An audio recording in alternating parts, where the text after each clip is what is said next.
சேலம் மாவட்டம் சங்ககிரி அருகே மணக்காடு பகுதிகளில் பாயும் காவிரி ஆற்றில் நீர்வரத்து அதிகரித்ததால் கரையோர பகுதி வீடுகளை வெள்ளம் சூழ்ந்திருக்கிறது.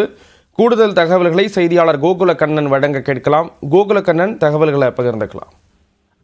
சேலம் மாவட்டம் மேட்டூர் அணை கடந்த 2 நாட்களுக்கு முன்பு தனது முழு கொள்ளளவான 120 அடியை எட்டியுள்ளது. அணை முழு கொள்ளளவை எட்டியுள்ளதனால் அணைக்கு வரக்கூடிய நீர்வரத்து எவ்வளவு இருக்கிறதோ அவ்வளவும் உபரி நீராக காவிரியில் மேட்டூர் அணையிலிருந்து திறந்து விடப்படுகிறது. நேற்று முன்தினம் முதலே தற்போது தொடர்ச்சியாக வினாடிக்கு 1,70,000 கனஅடி வீதம் மேட்டூர் அணையிலிருந்து தண்ணீர் வெளியேற்றப்பட்டு வருகிறது. எனவே இந்த காவிரி கரையோர பகுதியாக இருக்கக்கூடிய எடப்பாடி, சங்ககிரி, தேவூர் உள்ளிட்ட பகுதிகளை ஒட்டி கடும் வெள்ளப்பெருக்கு ஏற்பட்டுள்ளது. ஆற்றில் வேகமாக தண்ணீர் சென்று கொண்டிருக்கிறது.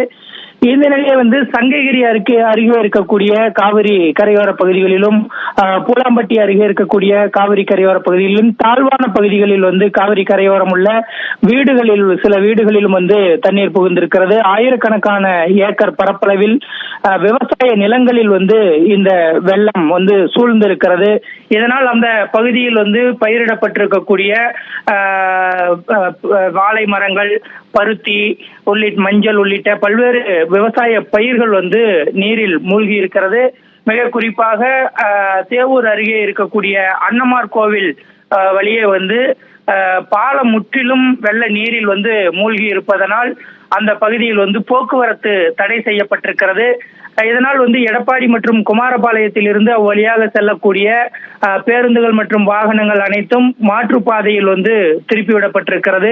இந்த வெள்ளப்பெருக்கினால் அந்த வீடுகளிலும் மற்றும் சாலைகளில், வயல்களில் வெள்ளம் புகுந்ததனால் அந்த பகுதி மக்கள் சிரமத்திற்கு ஆளாகி இருக்கிறார்கள்.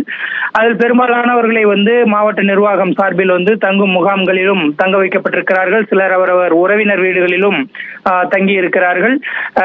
ஆனாலும் ஆயிரக்கணக்கான ஏக்கர் விவசாய நிலங்களில் தண்ணீர் புகுந்ததனால் பெரும் பாதிப்பு ஏற்பட்டிருப்பதாக அந்த பகுதி விவசாயிகள் மிகவும் கவலை அடைந்திருக்கிறார்கள். ஸ்ரீராம், தகவல்களை வழங்கியதற்கு நன்றி கோகுலக்கண்ணன்.